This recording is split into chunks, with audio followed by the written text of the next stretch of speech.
Shalom, shalom, Israel, coming back at you with another lesson. Lord willing, this is edifying. First off, giving all praise, all honor, all glories to Yahweh, Bahashem, Yahawashi, Bahashem, Rcha Kodash. Double honors to the apostles and elder bishops of Great Millstone, and all the teachers out there pushing this word in truth with truth and sincerity. May you be of the elect. Shalom to all the Akim and Aqua out there that are listening and learning. You Israelites, so-called Negroes, Hispanic, Native and Seminole Indians, who are the true children of Israel, as well as you speckled bird, Israelite foreigners, the Israelites that look like, act like, and take on the customs of all these heathen nations. So to you, I say shalom, and may you be of the elect. This lesson is brought to you by the spirit and the power of Yahweh, Bahashem Yahawashi. Yahweh being the true name of our Father, the God of the Bible, the God of the Israelites. Bahashem meaning in the name, and Yahawashi being the only begotten Son of Yahweh, who the world ignorantly calls by the name of JC. This lesson is inspired. Matter of fact, I'll pull it up real quick. All right. There's this what's going around, right? The world believes that, the JC is going to be the one returning. There is no JC coming, all right? It's going to be Yahawashi, all right? So the headline, right, the biggest, oh my God, freak out in the world, right, is U.S. troops were told Iran war is for Armageddon, return of JC. So, no, it's not JC, all right?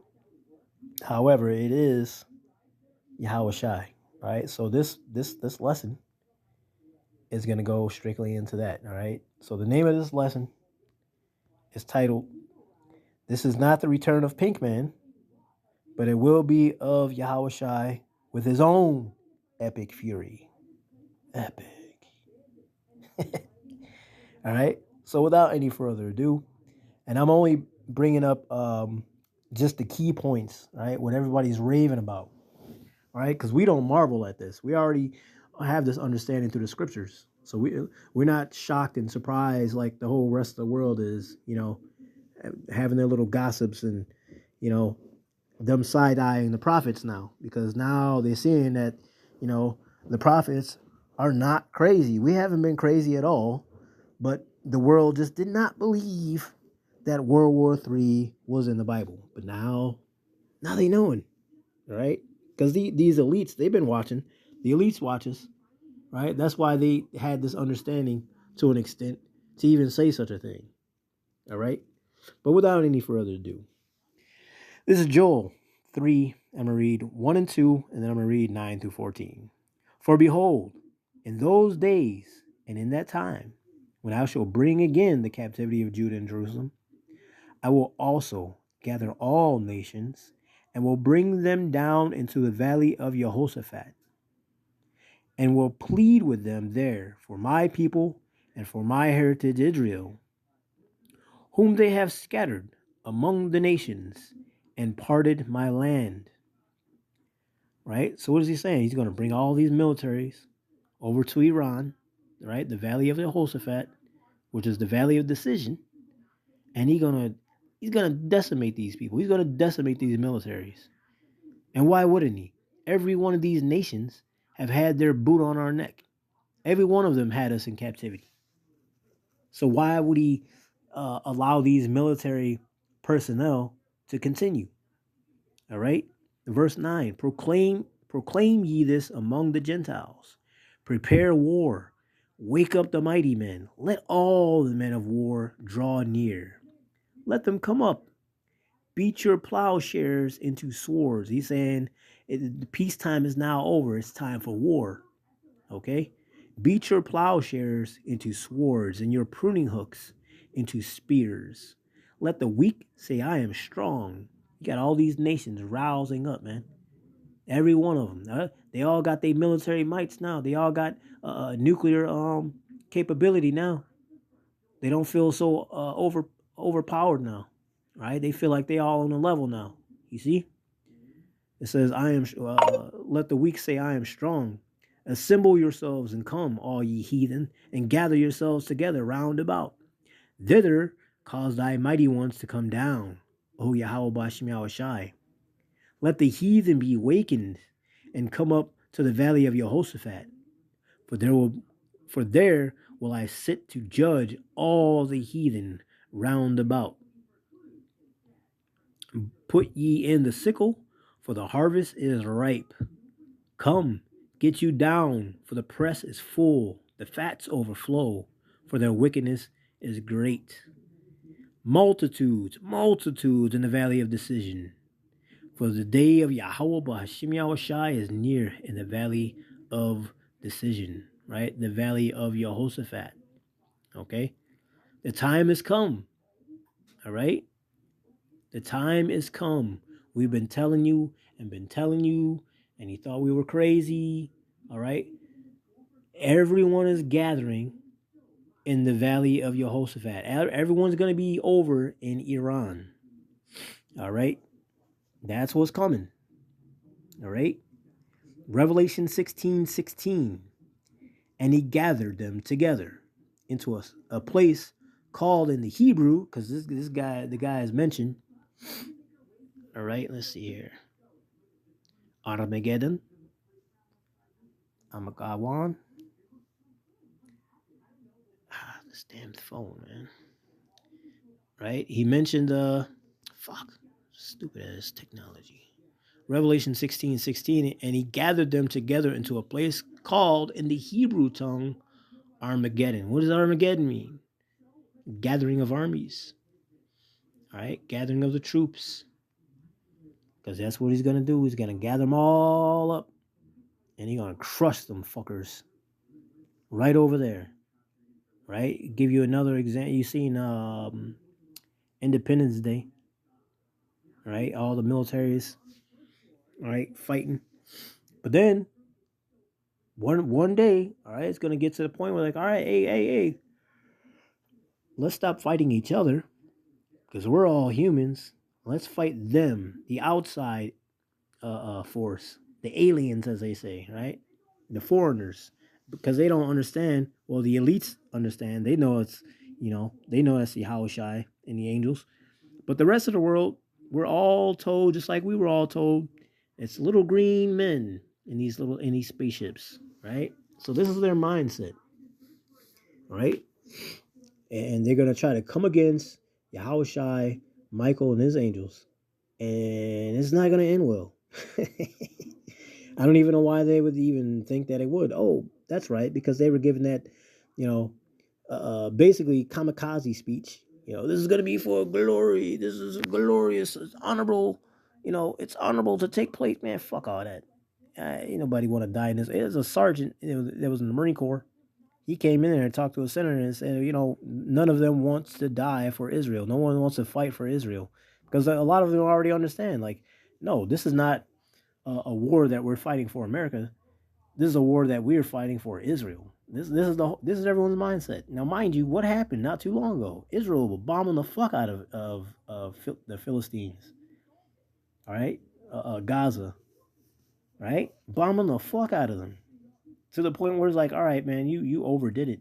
You claim you God's people, but y'all showing exactly how wicked you are, man. Especially your IDF raping people, male and female. All right, So you got a whole lot of people who are just very angry with Israel right now, and the Israelis, all right, in general. And so now you got the U.S. Military personnel having to fight for them, fight for Israel, and they don't even want part of that. Okay, but that's what's taking place. A whole lot of division. Okay, whole lot of division. Okay, and a house divided, what cannot stand. Okay, this is because with this war happening, right? Yes, everyone has nuclear capability. Okay. Now they say, "Oh, Iran doesn't have." Man, I've been tracking Iran since 2018. They've been building little by little by little by little by little. All right. It's like football. They weren't looking for no Hail Marys because that give away too much attention.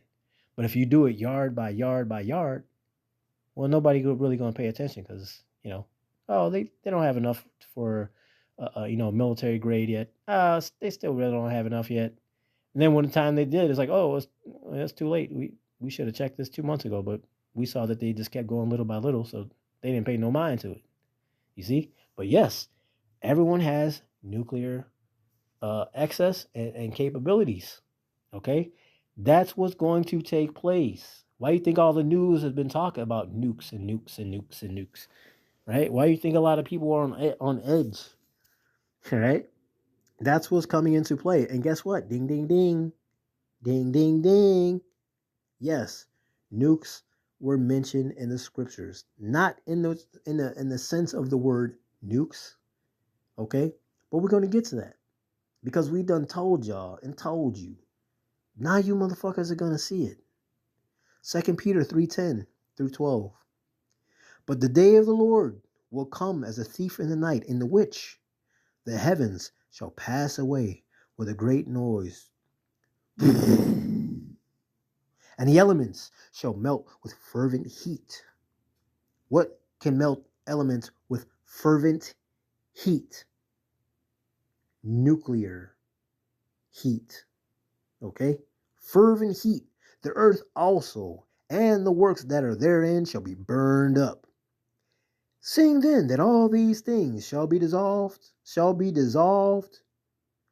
what manner of persons ought ye to be in all holy conversation and godliness, looking for and hasting unto the coming of the day of the Most High, wherein the heavens, being on fire, shall be dissolved, and the elements shall melt with fervent heat. You see that? So we know what's coming. What kind of mind state should we be in? All right? We should be in the house of mourning. These people in the house of feasting. These people are merry and, mirth galore. All the while, been telling y'all World War III is coming. It's not a if, nigga. It's a when. And now it's here. Now they starting to pay attention. Closely. Okay? Closely. All right? 2 Ezra 16, 1 through 17. I didn't want to read it all, but it was all so perfectly met for this occasion, for this lesson. 2 Ezra 16, starting at verse 1. Woe, right? Destruction. Woe be unto thee, Babylon and Asia. Woe be unto thee, Egypt and Syria. Gird up yourselves with cloths of sack and hair. Bewail your children and be sorry, for your destruction is at hand. A sword is sent upon you, and who may turn it back? A fire is sent among you, and who may quench it? Plagues are sent unto you, and what is he that may drive them away?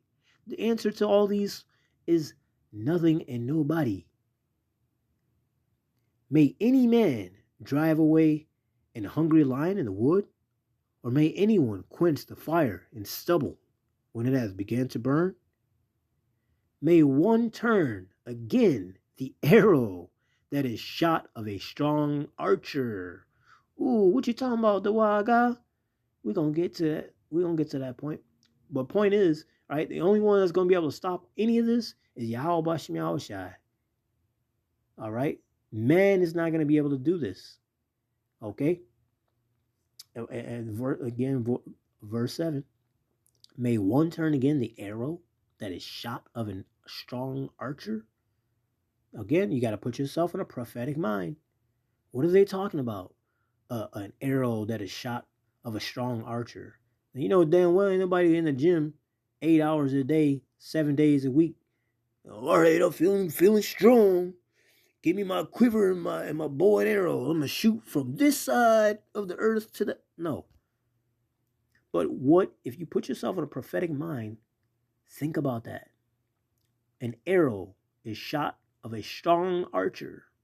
Right? Let's keep reading. The mighty Lord sendeth the plagues, and who is he that can drive them away? A fire shall go forth from his wrath, and who is he that may quench it? He shall cast lightnings, and who shall not fear? He shall thunder, and who shall not be afraid? The Lord shall threaten, and who shall not be utterly beaten to powder at his presence.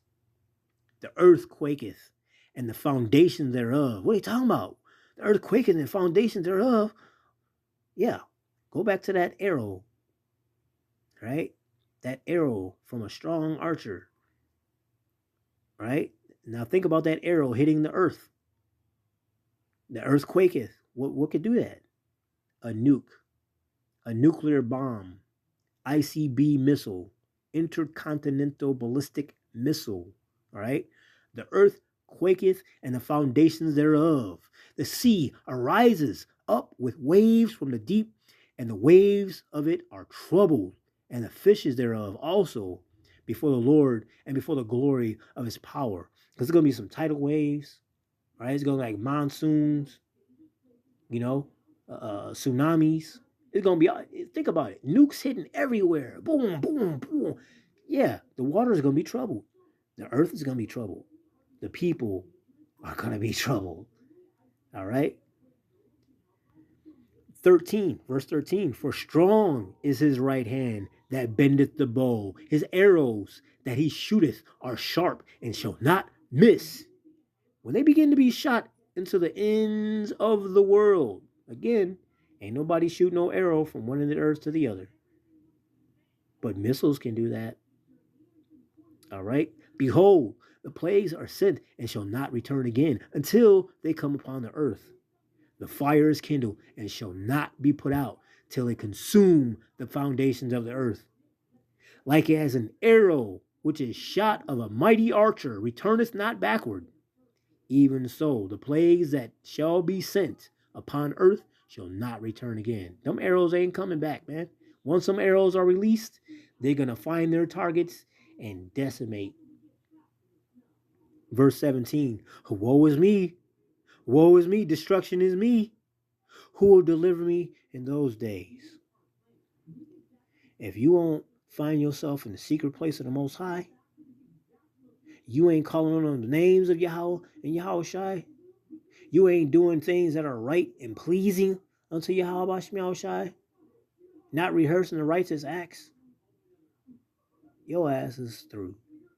You're going to be here when the missiles come and strike down. But before all that, look, it's going to be all kind of horror. You're going to be looking forward to the missiles just to get out of the shit that's going to be coming before the nukes. Hoo-wee! Yes, sir. It's about to go down. We wasn't telling y'all. Matthew 24, I'm going to read 29 and 30.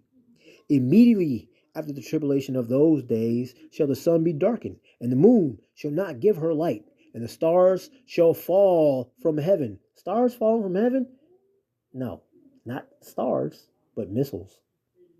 It look like stars falling, but that's the light at the end of those missiles, right? That's the fire at the end of those missiles, right? To project, to power them where they're going, all right? And the stars shall fall from heaven, and the powers of the heavens shall be shaken. And then shall appear the sign of the Son of Man in heaven.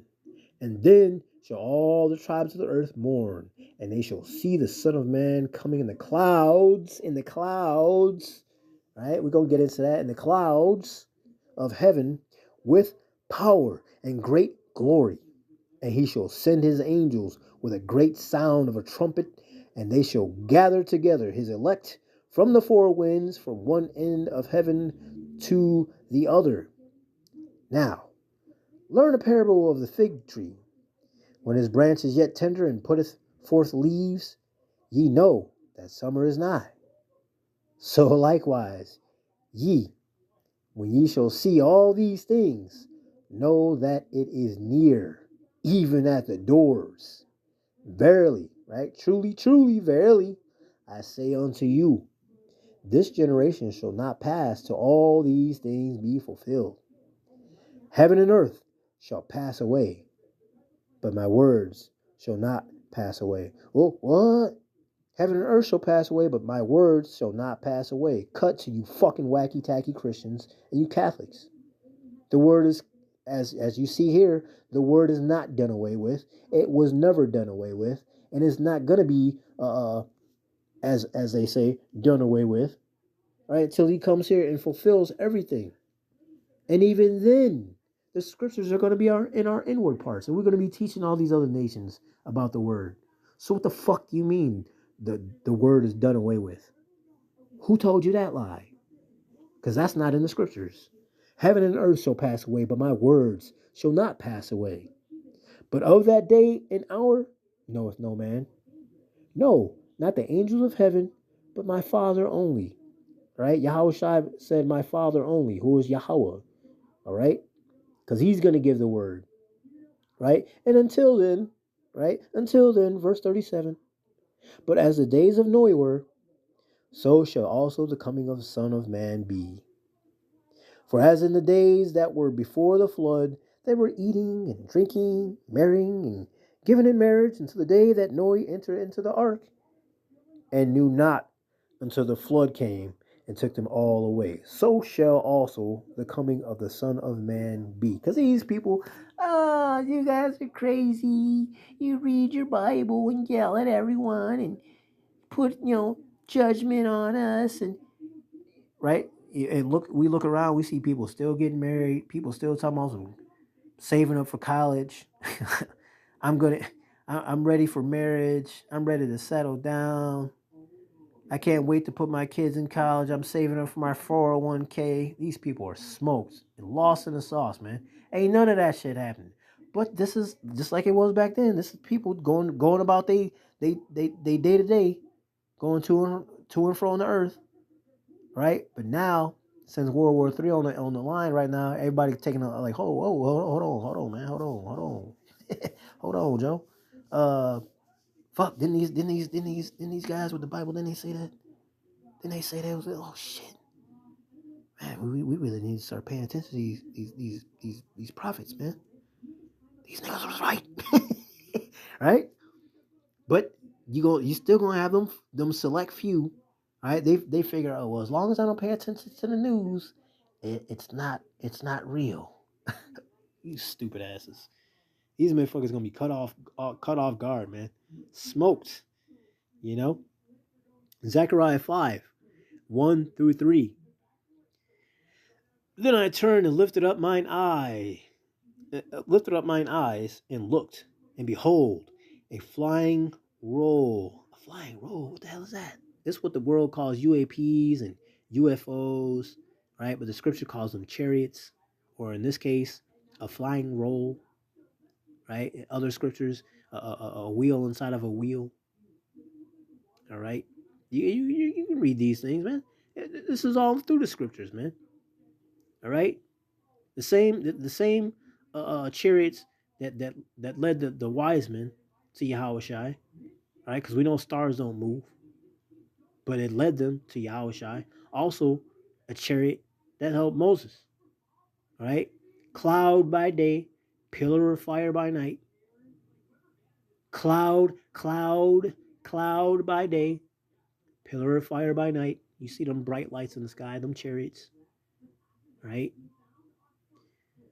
Verse 2, Zechariah 5:2, and it says, and he said unto me, what seest thou? And I answered, I see a flying roll, right? A UAP, a UFO so called, right? But it's a chariot, right? According to the scriptures, it's a chariot. And I answered it, I see a flying roll, the length thereof is 20 cubits, and the breadth thereof 10 cubits. Then said he unto me, this is the curse that goeth forth over the face of the whole earth. For everyone that stealeth shall be cut off as on this side according to it, and everyone that sweareth shall be cut off as on that side according to it. Yeah. You see the movie Independence Day? You remember that big ass chariot that looked like it was on fire coming through the clouds? Everybody looking like, oh, fuck. Shitting on themselves. It's shitting on yourself, right? That's what people gonna be doing, man. And if they're not, and it's something wrong with their nervous system, everybody gonna be afraid in that day, man. Every eye is gonna see. Everybody gonna know. Oh shit, those guys are right. Fuck. Ezekiel 33:33, man. Lo, when these things come to pass, everybody gonna know a prophet was among them. Too late now, nigga. Too fucking late. Y'all think everything is a fucking joke. Think everything is bullshit. You think everything is AI. Some shit is real. Everything we've been telling y'all is real. We're not gonna tell you no bullshit. We're not gonna fucking blow smoke up your ass. Zechariah 8:16, roughly paraphrasing. These are the things you should do, speaking every man the truth, executing judgment and peace in thy gates. You know? We being honest. We've been telling y'all. How you receive it or not is on you. Whether they hear or forbear. Ezekiel 3:10 through 11. We doing our part. You know? Whether you hear or forbear, we doing our part. And with all this, yes, we know persecutions is underway. But that's all right. That's all right. Did they not persecute Yahawashi? We're not greater than our master, now are we? They came for his words, they're gonna come for our words as well. If we gotta be martyrs, oh well. Hey, at least we know we'll be we gonna be straight once we get to the kingdom. We know that. We tired of this wicked ass flesh. So whatever the fuck happens to us is what happens to us. But we, of course, Lord willing, we don't taste death because we want to see the downfall of our enemy. We definitely want to see that. All right, we want to be the mighty men getting down. All right, we want to have honor to take part in demolishing this motherfucker. Hell yeah, Lord knows I think about it all the time. I'm Reuben. All right, I think about that kind of type of stuff all the time. So Lord willing, we get that. But until then, again, we know that these things are coming. We know the persecutions are coming. Zechariah 14, I'm going to read 1 through 3 and in verse 12 specifically. Behold, the day of Yahweh B'Hashem Yahawashi cometh, and thy spoil shall be divided in the midst of thee. For I will gather all nations against Jerusalem to battle, and the city shall be taken, and the house rifled, and the woman ravished, and half of the city shall go forth into captivity, and the residue of the people shall not be cut off from the city. Then shall Yahweh Yahawashi go forth and fight against those nations, as when he fought in the day of battle. I brought this out because we are in this day in our captivity. All right, we still here on the in the valley of death, man. We still here in Babylon. We haven't gone back to our homeland yet. So we're behind enemy lines. But guess what? Yahweh Yahawashi, all right, is going to make it to where we good, man. All right? Yahawashi and Michael is coming back for the elect. All right? You can expect victory. You can expect help. All right? That succor is coming, man. Right? Verse 12, again, specifically, and this shall be the plague wherewith Yahweh Yahawashi will smite all the people that have fought against Jerusalem. Their flesh shall consume away while they stand upon their feet, and their eyes shall consume away in their holes, and their tongue shall consume away in their mouth. Have you ever seen Terminator 2 when Sarah Connor was having a dream? She was holding on to the fence, watching the people play, and then, in the background, you see the nuclear plant. Then you see the boom, you see the bright light. That was a nuke going off. And what happened after that? You saw everything just getting fucking torched and demolished and blown this way and that, right? And she's still holding on to the fence, her body on fire, right? Till her flesh consumed away, right? And even her skeleton was still holding on, still screaming till that turned to dust. That's called fervent heat. That's called a nuclear bomb. That's what's going to happen. That's what I just read. These people are going to get melted. The Lord's going to leave you fuckers here and melt you. Acts 1, and I'm going to read 6 through 11. It says, when they therefore were come together, they asked of him, saying, Lord, wilt thou at this time restore again the kingdom of Israel? And he said unto them, it is not for you to know the times or the seasons which the Father hath put in his own power, but ye shall receive power after that the Holy Ghost is come upon you, and ye shall be witnesses unto me both in Jerusalem and in all Judea and in Samaria and unto the uttermost part of the earth. And when he had spoken these things, while they beheld, he was taken up. He was taken up, and a cloud received him out of their sight. Wait, so you saying Yahawashi like Kirby and he just hopped on a cloud and got no. It's a chariot, okay? Disguised as a cloud. But it's a chariot. Who you guys call UAPs and UFOs. That's Yahawashi and his angels. Okay? Coming and visiting the earth. Ooh. Verse 9, and when he had spoken these things while they beheld, he was taken up, and a cloud received him out of their sight. And while they looked steadfastly toward heaven as he went up, behold, two men stood by them in white apparel, angels, which also said, Ye men of Galilee, why stand ye gazing up into heaven? This same Yahawashi, which is taken up from you into heaven, shall so come in like manner as ye have seen him go into heaven. So he's saying, he said, the same way you saw him leave, the same way he coming back in a cloud, okay? The chariot, okay? Revelation 1 and 7 through 8. Behold, he cometh with clouds, chariots, okay? And every eye shall see him, and they also which pierced him, and all kindreds of the earth shall wail because of him. Even so, Amen. I am Alpha and Omega, the beginning and the ending, saith the Lord, which is, and which was, and which is to come, the Almighty. Pinkman ain't coming. Yahawashi, however, is on the way. Anybody joining the military? Be prepared to get smoked. Lord willing, this was edifying, giving all praise, all honor, all glories to Yahweh, Bahashem Yahawashi, Bahashem Rachah Kodash. Double honors to the apostles and elder bishops, a great millstone, and all the teachers out there pushing this word in truth with truth and sincerity. May you be of the elect. Stay prayed up. Repent, Abba Babal, Kwame Yasharallah, Shalom.